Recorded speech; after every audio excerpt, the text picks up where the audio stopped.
मानो एक कोई तंबाकू है, वो खा रहा है, उसकी खाते खाते इतनी आसक्ति हो जाएगी कि उसको लगेगा मैं इसके बिना जी नहीं सकता। ये नियम में पावर है, ये नियम में सामर्थ्य है। असत वस्तुओं का सेवन अगर नियम पूर्वक किया जाए तो ऐसा अनुभव कराने लगती है कि मैं उनके बिना रह नहीं सकता। तो यदि हम सच्चिदानंद प्रभु का भजन का नियम करें तो नियम में इतनी सामर्थ्य है कि कुछ समय के बाद आप भजन के बिना रह नहीं सकते, आपकी भजन में आसक्ति हो जाएगी।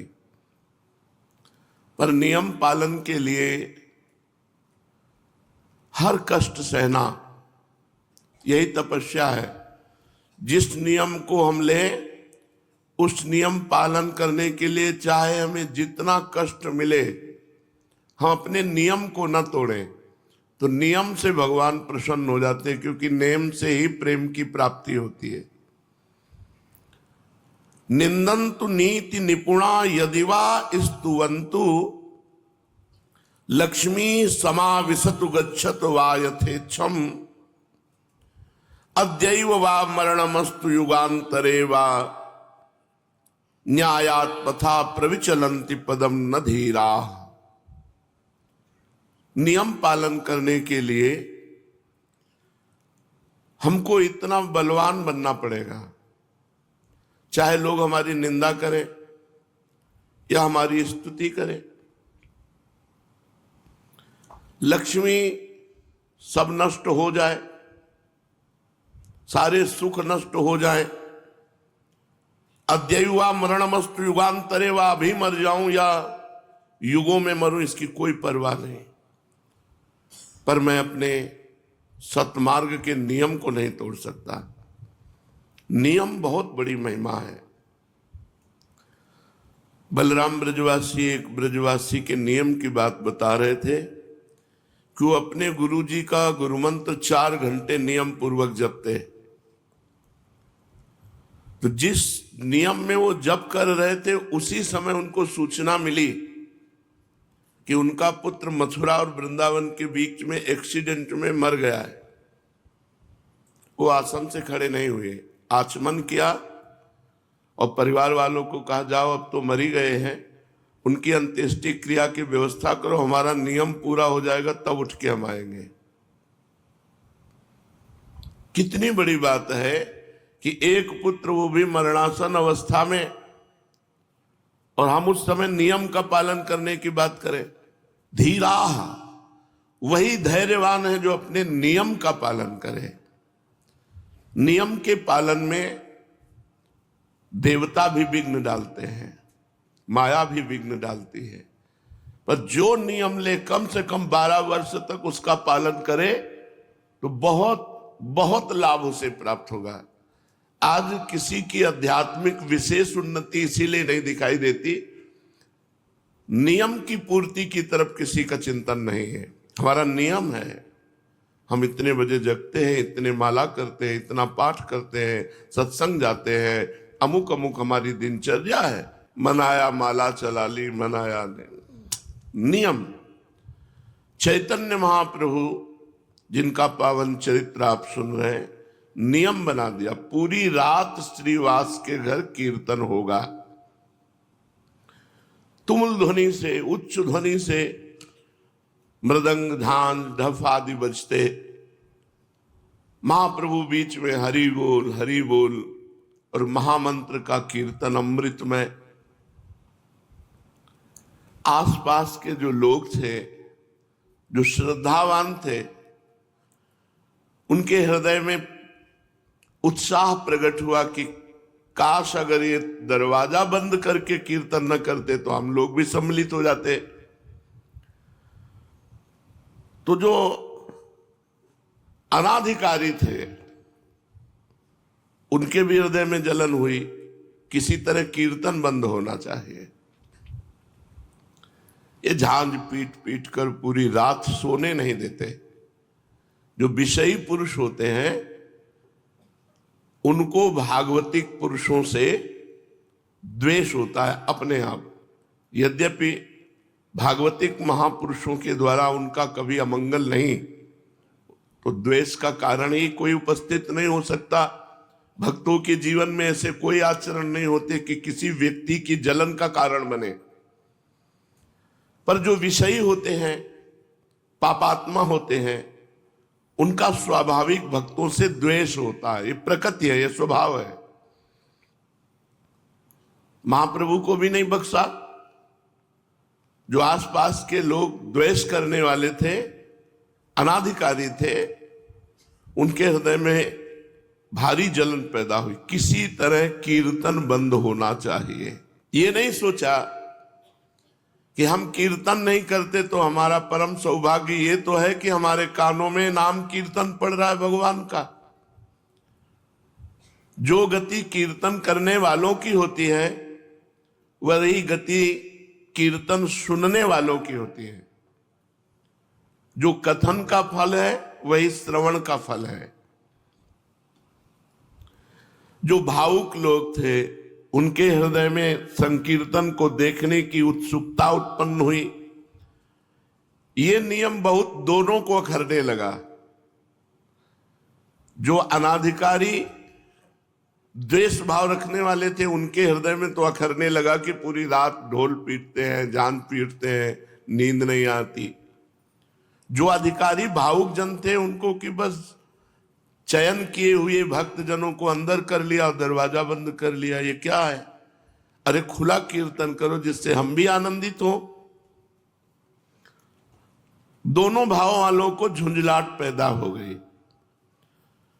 श्रद्धावान अपनी झुंझलाहट को रोककर धैर्य पूर्वक कि कभी तो ऐसा अवसर आएगा कि कीर्तन घर के बाहर होगा तो हम भी आनंद ले लेंगे, वो प्रतीक्षा करने लगे। नम्रता पूर्वक भगवान से प्रार्थना करने लगे कि कभी हमें भी कीर्तन में सम्मिलित होने का अवसर मिले। जो नियम पालन करते हैं, उनमें एक विशेष सामर्थ्य प्रकट हो जाती है। उत्तरोत्तर अध्यात्म की उन्नति होती है और वो प्रभु के चरणारविंद तक पहुंच जाते हैं, नियम पालन करने वाला। किंतु जो नियम का पालन नहीं कर पाते हैं, तो उनको काम क्रोध आदि परास्त कर देते हैं। बहुत पॉइंट की बात है। जो नियम निष्ठ नहीं होते, उन्हें काम क्रोध आदि परास्त कर देते हैं। अपनी दिनचर्या की फिर मौज मस्ती, तो इन्हें काम क्रोध आदि इनको परास्त कर देंगे। ये सब मरे हुए हैं। जिनके मन में भागवतिक उत्साह नहीं, भजन का उत्साह नहीं, भगवत चर्चा सुनने की अंदर तृष्णा नहीं, वो मरा हुआ जीवन है। जिन हरि भगति हृदय नहीं आनी, जीवित सौ समान ते प्राणी। वो मुर्दे के समान है जिसके हृदय में भगवान की भक्ति नहीं। जो संकीर्तन को विघ्न रूप समझ रहे थे, यार रात भर ऐसा होता है। जहां भागवतिक नियम होता है, वहां द्वेष पैदा हो जाता है उन लोगों के हृदय में जो विषय होते हैं। द्वेष स्वाभाविक प्रकट हो जाता है, ये प्रकृति है। बहुत से शत्रु भाव रखने लगे महाप्रभु के प्रति। ये कीर्तन बंद होना चाहिए। वैष्णवों को देखते ही रुद्र दृष्टि से, जहां शाम हुई, ढोल मंजीर आदि लेकर वैष्णव जन एकत्रित होने लगे श्रीवास के घर में, तो जो विद्वेषी थे उनके हृदय में जलन पैदा हुई कि किसी तरह कीर्तन बंद होना चाहिए। अब ऐसे लोग संकीर्तन का विरुद्ध प्रचार करने लगे और भगवान की इस प्रकृति में सबको सपोर्ट मिलता है, सबको। देखो, देश रक्षा के लिए प्राण समर्पित करने वाले राष्ट्र सैनिक बनने का उत्साह रखते हैं, तो आतंकवाद में भी प्राण समर्पित करने वाले हैं, उनकी भी फौज है। ये प्रकृति ऐसी है कि सबका सपोर्ट कर देती है। अब वो लोग शुरू हुए कि अरे पूरी रात भर न जाने क्या क्या होता है श्रीवास के घर में। शाम से भक्तजन ही अंदर जाते थे और वहां प्रचार प्रसार होने लगा। क्या क्या होता है? विरुद्ध प्रचार। संकीर्तन को बंद कराने के लिए बुरे बुरे भाव प्रकाशित किए गए। सब कुछ होता है वहां, बुरे बुरे भाव प्रकाशित हुए। नियम, प्राण चाहे चला जाए, तभी कहा अद्यैव वा मरणमस्तु युगांतरे वा, आज मरूं या हजारों वर्ष बाद मरूं, इसकी कोई परवाह नहीं, नियम नहीं टूटने वाला। अब वो बुरे बुरे प्रचार प्रसार करने लगे। जो दुष्ट स्वभाव के लोग होते हैं उनको दुष्टता करने में मजा आता है। दूसरे की बुराई करने वाले को अगला जन्म चमगादड़ का मिलता है, उल्टा टंगा रहता है। पर उनको बुराई करने में ऐसा लगता है जैसे राष्ट्रपति पद मिल रहा हो, चार लोग सुनने वाले हों, उनको बुराई करने का अवसर मिले तो इतने खुश होते हैं मानो नृपति बन गए हो। वो दुष्ट स्वभाव के लोग, कीर्तन बंद होना चाहिए। एक पार्टी तैयार हो गई दुष्टों की, बताया ना, सपोर्ट सबका प्रकृति कर देती है। अभी आप कोई विरुद्ध भाव प्रकाशित कीजिए तो आपको सैकड़ों मिल जाएंगे सपोर्ट करने वाले, और सद्भाव प्रकाशित करो तो उसके भी है। प्रकृति सबको सपोर्ट कर देती है। और ये पता नहीं कि भगवान के भक्तों का विरोध करने से उनकी भक्ति में और प्रकाश होता है और रंग आता है। दुष्टों को पता नहीं होता, दुष्टों को लगता है मैं विरोध करूंगा तो इनका अपयश होगा, इनकी हानि होगी। पर कई बार सत्संग में बताया है कि दुष्ट रूपी डंडा के ऊपर भक्त रूपी झंडा फहराता है। अगर मीरा जी के देवर ने प्रतिकूलता न प्रकट की होती तो मीरा जी की महान भक्ति का हम लोग अनुभव न कर पाते। अगर प्रहलाद जी के पिता हिरण्यकश्यप ने विरोध प्रकट न किया होता तो प्रहलाद जी की भक्ति का प्रकाश हम लोग नहीं समझ पाते। संकीर्तन के विरुद्ध प्रचार होने लगा। संकीर्तन बंद होना चाहिए, यहां बुरे बुरे काम होते हैं, ऐसा प्रचार होने लगा। कोई जड़मूल नहीं है, प्रचार शुरू। दुष्ट स्वभाव के नरकगामी अधोगति को प्राप्त होने वाले लोगों की पार्टी बन गई। ये अपने आचरण और भावों के द्वारा ही अपना सर्वनाश कर लेते हैं। भक्तों का विरोध करने का मतलब है पहाड़ में अपनी खोपड़ी फोड़ना। पहाड़ का कुछ नहीं बिगड़ता, तुम्हारा ही माथा चकनाचूर हो जाएगा। भक्त भगवान के भरोसे होता है। अरे जमाने जोर लगा ले, कितना जोर लगाएगा, भक्त और भगवान का झंडा कभी न झुकने पाएगा। क्या क्या नहीं किया हिरण्यकश्यप ने प्रहलाद जी पर कुछ उनकी भक्ति पे आंच आई क्या? विरोधियों के विरोध का और मंगल स्वरूप प्रकट हुआ। क्या मंगल स्वरूप? महाप्रभु को जोश आ गया। भक्तों को भयभीत देख करके महाप्रभु के हृदय में विश्वव्यापी संकीर्तन को फैलाने का, नहीं तो हो सकता था कि कई वर्षों चलता रहता दरवाजा बंद करके कीर्तन, लेकिन कीर्तन के विरोध ने कीर्तन को विश्वव्यापी बना दिया। दुष्ट पुरुषों के विरोध से महापुरुषों का बड़ा कार्य हो जाता है। ये दुष्ट जन जो है, विरोधी जन जो है, अभक्त जन जो है, उनके चरणों में प्रणाम है। ये भक्ति को, नियम निष्ठा को प्रकाशित करने वाले हैं।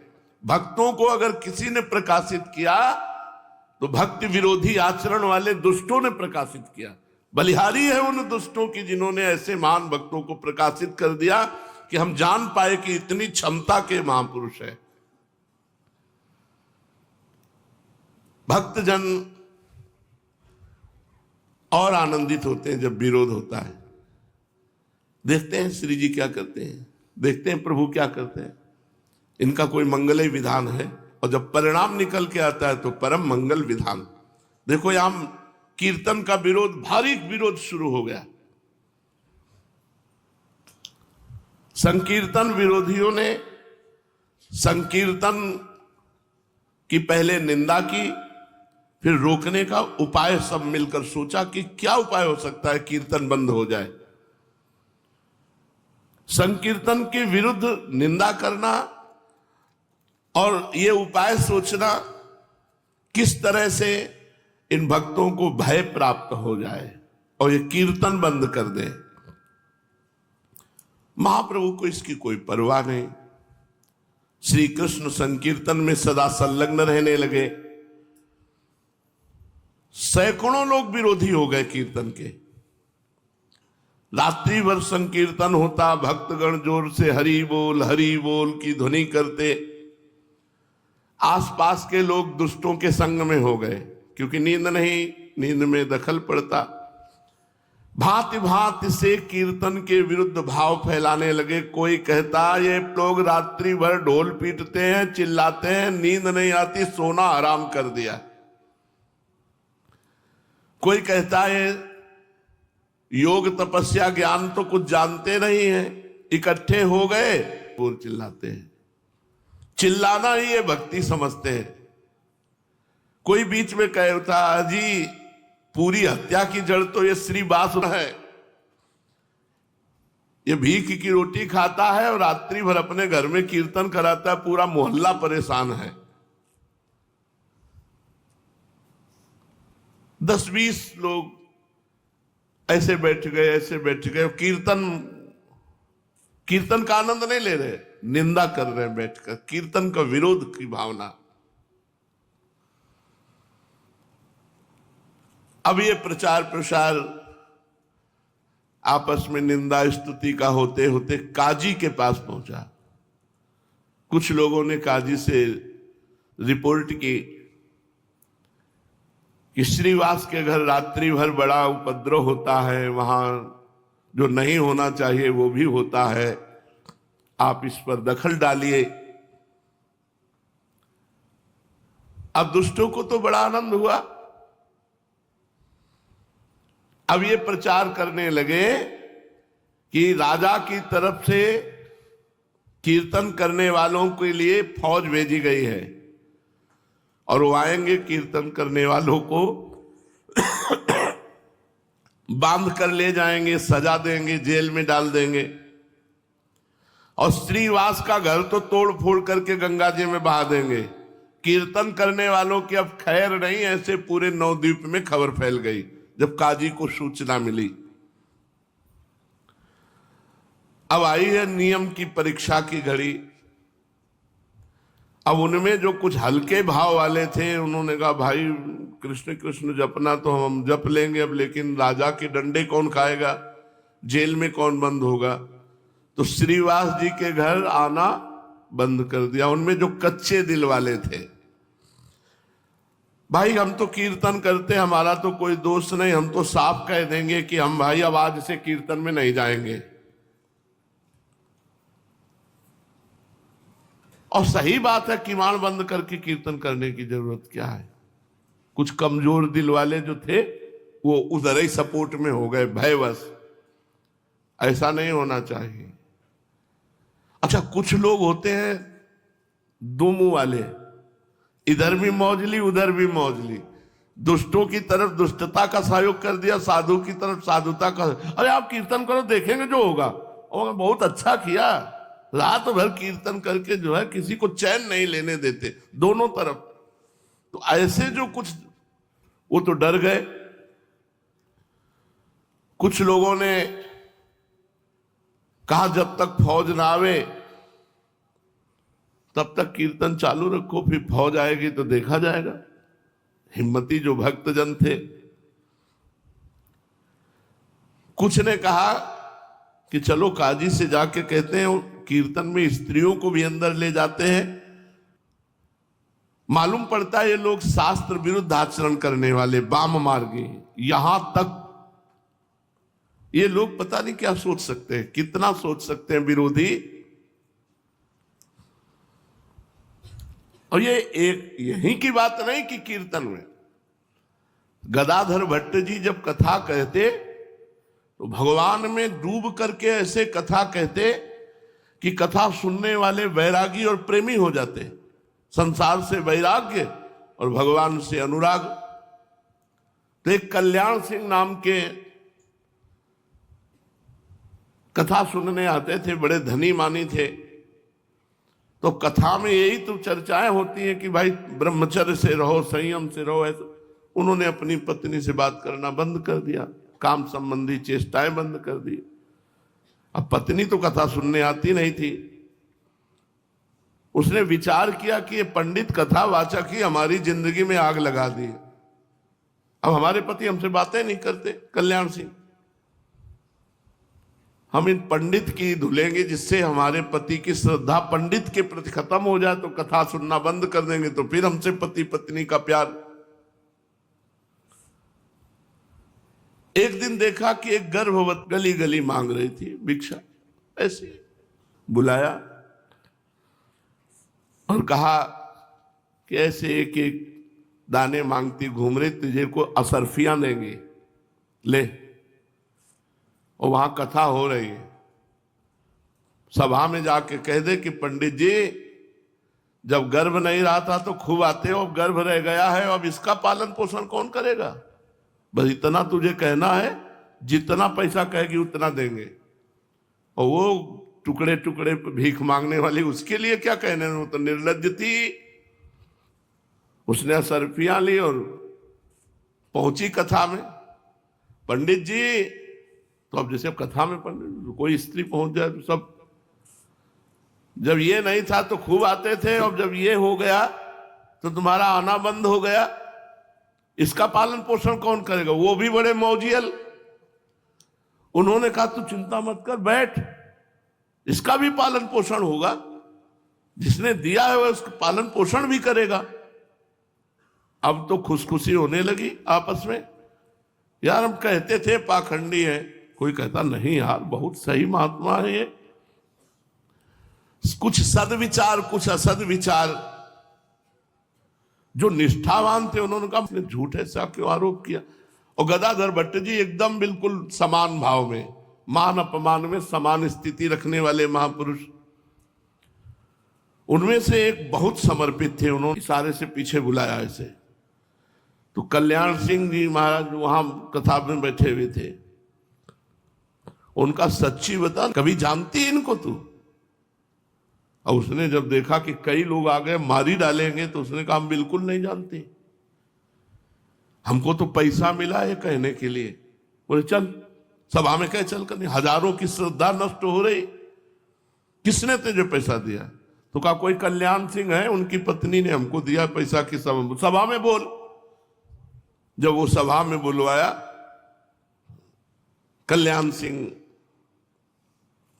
को समझाया गदाधर भट्ट ने कि वो अपनी काम पीड़ा के कारण ऐसा करे, उसका ना त्याग करो ना उसको दंड दो। तो जो भागवतिक उत्साह होते हैं उनमें माया अपना प्रभाव डालती है।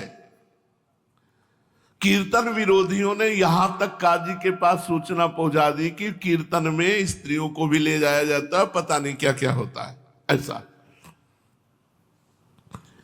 ऊपर से सुनाने के लिए तो जोर जोर से हरे कृष्ण कीर्तन करते हैं, भीतर पता नहीं क्या क्या करते हैं, ऐसा काजी के दिमाग में भर दिया। नवद्वीप के काजी के सामने संकीर्तन की शिकायत, काजी ने सबकी बातें सुनी और कहा आप लोग चिंता मत करें, हम कीर्तन तुरंत बंद करा देते हैं। अब तो शिकायत करने वाले दुष्टों की छाती फूल गई, अपने अपने स्थान पर मुस्कुराते हुए लौट कर आए कि अब फौज आएगी, सबको बंदी बनाएगी, कीर्तन आज से बंद, चैन से सोने को मिलेगा। अब तो बाजार में नवद्वीप के संकीर्तन की अफवाह, कोई सही है कोई गलत है, कोई अब देखो इनको कर्मों का भोग भोगना पड़ेगा, अरे न जाने क्या बड़ा प्रपंच है। संसारी लोग कहते हैं ना कि भाई 100% में कुछ परसेंट तो सही होगा ही। ये दुष्ट लोग 100 में 100% ही पूरा का पूरा ऐसा दिखा देंगे जिसमें 1% सही नहीं है। अब महाप्रभु चैतन्य देव प्रभु के अवतार और भगवान नाम कीर्तन की जय हो रही, वहां कहीं कुछ अमंगल हो रहा, लेकिन इन दुष्टों ने ऐसा काजी को भरा कि कोई कहता अजी ये जोर जोर से हल्ला मचा रहे थे, भगवान नाराज हो गए, इनको दंड मिलेगा। बढ़िया है, बढ़िया है, ऐसा लोग कहने लगे।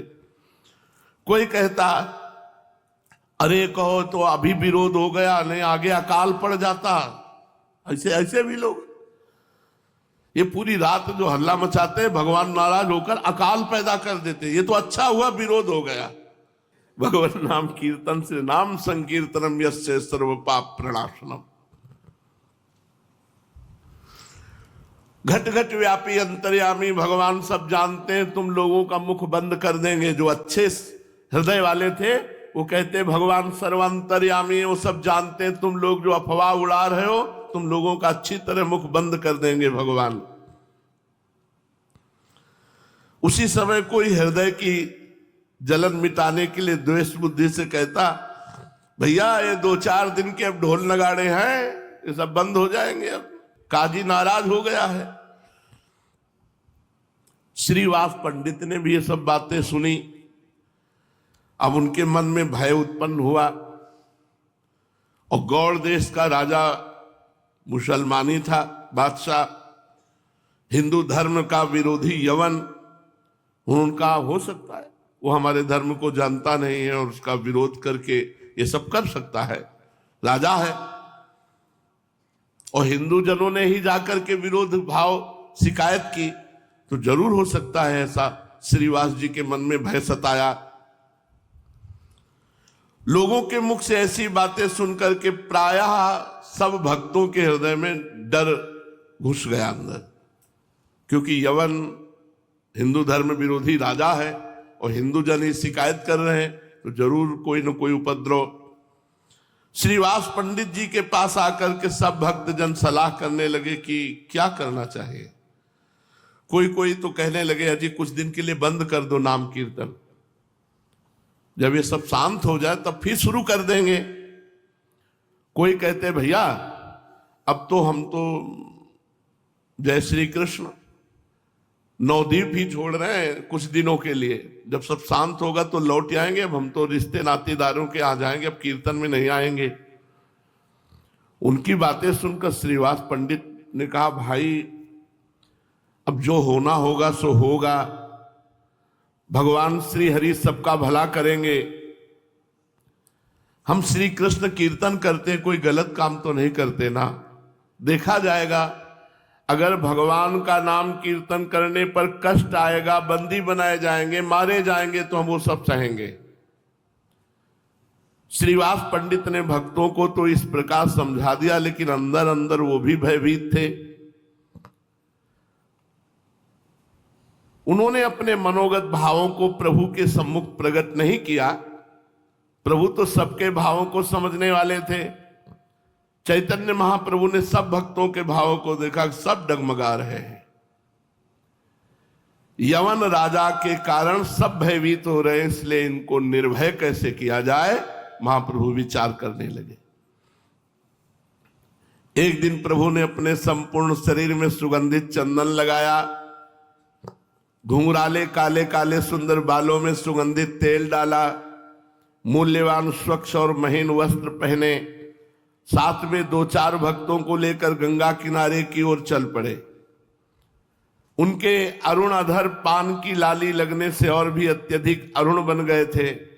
नेत्रों में प्रसन्नता थी, मुख कमल शरद पूर्णिमा के चंद्रमा के समान खिला हुआ था। वे मंद मंद मुस्कान के साथ भक्तों के आनंद का वर्धन करते हुए गंगा जी के घाटों पर इधर से उधर टहलने लगे।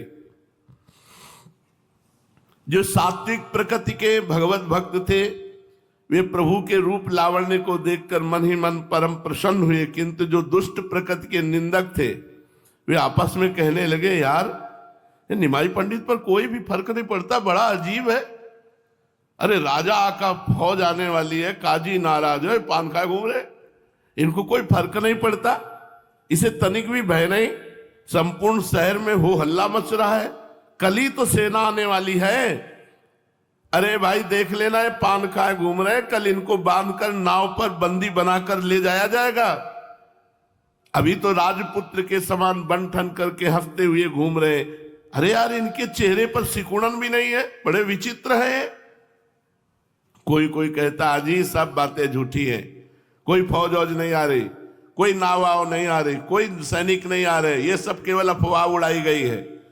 दूसरा कहता हाथ जोड़ करके कि नहीं नहीं साहब, गप मत समझो, ये तो पक्की बात है कि यवन बादशाह की तरफ से फौज आ रही है। तो कोई कहता हाथ कंगने को आरसी क्या, अभी देख लेना कल ये सब बंदी बना दिए जाएंगे। इस प्रकार लोग भांति भांति से अपने अपने अनुमानों को प्रकट कर रहे थे। और महाप्रभु भक्तों के साथ आनंद में गंगा के किनारे विहरण कर रहे थे। इसी बीच प्रभु के पुराने परिचित पंडित गंगा जी पर संध्या वंदन करने के लिए आए। प्रभु को देखकर प्रणाम किया और आपस में वार्तालाप करने लगे। पंडितों ने कहा, निमाई पंडित सुन रहे तुम्हें पकड़ने के लिए राजा की तरफ से सेना आ रही है। संपूर्ण शहर में बड़ी गर्म अफवाह है कि तुम सब बंदी बनाए जाओगे। यदि ऐसी ही बात है तो हमें लगता है कुछ दिन के लिए तुम नवद्वीप छोड़ दो, फिर आ जाना। अभी कहीं बाहर जाओ जिससे तुम्हें राजा के सैनिक बंदी बनाकर न ले जाएं। राजा के साथ विरोध करना ठीक नहीं, फिर ऐसे राजा के साथ जो हमारे धर्म को जानता ही नहीं, धर्म विरोधी है यवन। समस्त पंडितों ने चैतन्य महाप्रभु को ये राय दी कि इस समय तुम्हें छोड़ करके चले जाना चाहिए, आगे जैसा समय आवे फिर देख लेना।